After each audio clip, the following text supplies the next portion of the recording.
Middle east की इस वक्त कई खबरें निकल कर आ रही है, कुछ अपडेट्स सामने निकल कर आ रहे हैं। इस वक्त की जो सबसे बड़ी अपडेट सामने निकल कर आई है वो ये है, कतर और मिस्र संयुक्त राज्य अमेरिका के साथ मिलकर जो जंग छिड़ी हुई है उसको रोकने के लिए इजराइल के साथ बातचीत करने की बात कर रहे हैं। आगे पूरा मामला बताऊंगा। सबसे पहले नजर डालते हैं इस अपडेट पर, जिसमें लिखा है ईरान और पाकिस्तान कह रहे हैं कि जो 57 देशों के इस्लामिक संगठन हैं उनके जरिए तेल का व्यापार बंद किया जाए। जैसा कि आप जानते हैं, बीते कुछ समय पहले इस्माइल हानिया की हत्या हो गई थी, जिसके चलते इस वक्त ईरान के अंदर काफ़ी खलबली मची हुई है और ईरान हाई अलर्ट पर है।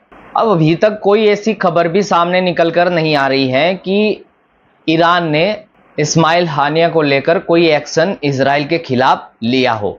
अब बात आती है इस्माइल हानिया को लेकर ईरान इजराइल पर किस तरह की वारदात करेगा और क्या उसको जवाब देगा। लेकिन इस वक्त जो खबरें सामने निकल रही है, खबरें इजराइल को लेकर हो रही है और ये निकलकर सामने आ रही है कि लेबनान के कुछ हिस्सों पर इजराइल ने हवाई हमले कर दिए और जिसके चलते वहां पर काफी नुकसान हो गया और कई लोग घायल भी हो गए। अब ईरान तो कहता रहता है कि हम वो एक्शन लेंगे, वो जवाब देंगे, ब्लड टू ब्लड बात करेंगे, लेकिन इतने में इजराइल कहीं ना कहीं अपने हमले दाग देता है। अमेरिका भी इजराइल की खूब मदद कर रहा है, करे क्यों ना। इजराइल के साथ जो साठगांठ अमेरिका की बनी हुई है उसको तो अमेरिका निभाएगा ही, लेकिन कुछ मसले ऐसे भी होते हैं जो बातचीत करके हल हो सकते थे। जैसा कि अभी मैंने बताया, कतर और मिस्र संयुक्त राज्य अमेरिका के साथ मिलकर हमास और हिजबुल्लाह के जो लीडर मारे जा रहे हैं इजराइल द्वारा, उनको लेकर बैठक हो रही है। इस अपडेट्स को देखिए दोस्तों, किस तरह से अमेरिका इजराइल की मदद कर रहा है और 18 लड़ाकू जेट और 2D हॉकआई निगरानी विमान भेजे जा रहे हैं ताकि इजराइल अपनी रक्षा कर सके। इस वक्त माहौल पूरा इजराइल के खिलाफ बना हुआ है इस्माइल हानिया को लेकर, और कुछ हिस्सों पर ईरान के इजराइल ने हमले भी किए थे, लेकिन अभी भी लेबनान के अंदर इजराइल के हमले जारी है। लेकिन इधर रसिया भी ईरान की काफी मदद कर रहा है, बड़े बड़े फाइटर जेट और मिसाइलें ईरान के साथ शेयर कर रहा है, वहां तक उसको पहुंचा रहा है।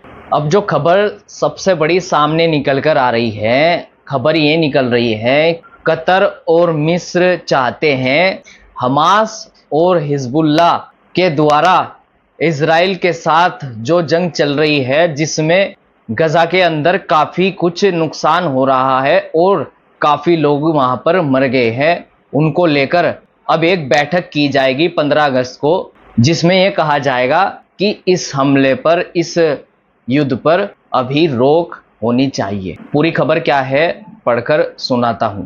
इस अपडेट्स में लिखा है, कतर, मिस्र और संयुक्त राज्य अमेरिका के नेताओं ने इजराइल और हमास को 15 अगस्त को युद्ध विराम वार्ता फिर से शुरू करने के लिए आमंत्रित किया है, क्योंकि हमास और हिजबुल्लाह अधिकारियों की इजराइल द्वारा हत्याओं पर प्रत्याशित जवाबी हमले के बीच क्षेत्र में तनाव बढ़ रहा है। कतर, मिस्र और अमेरिका ने वार्ता के लिए जोर देने की घोषणा करते हुए एक बयान में कहा है, यह गाजा के लंबे समय से पीड़ित लोगों के साथ लंबे समय से पीड़ित बंधकों और उनके परिवारों को तत्काल राहत पहुंचाने का समय अब आ गया है। कतर और मिस्र अमेरिका के साथ मिलकर 15 अगस्त को एक बैठक कर रहे हैं, जिसमें इजराइल को आमंत्रित किया गया है। इसलिए गजा के अंदर जिस तरह से लोगों का नुकसान हो रहा है, परिवार उजड़ रहे हैं, उस पर रोक लगाने के लिए कतर और मिस्र सामने निकल कर आए हैं। कुछ मसले ऐसे होते हैं जो बात कर कर शायद ही सफल हो जाते हैं। दोस्तों, ये थे कुछ छोटे बड़े अपडेट्स मिडिल ईस्ट को लेकर जो निकल रहे थे। अगले नए अपडेट्स के साथ नई वीडियो में हम जल्द मिलेंगे। धन्यवाद।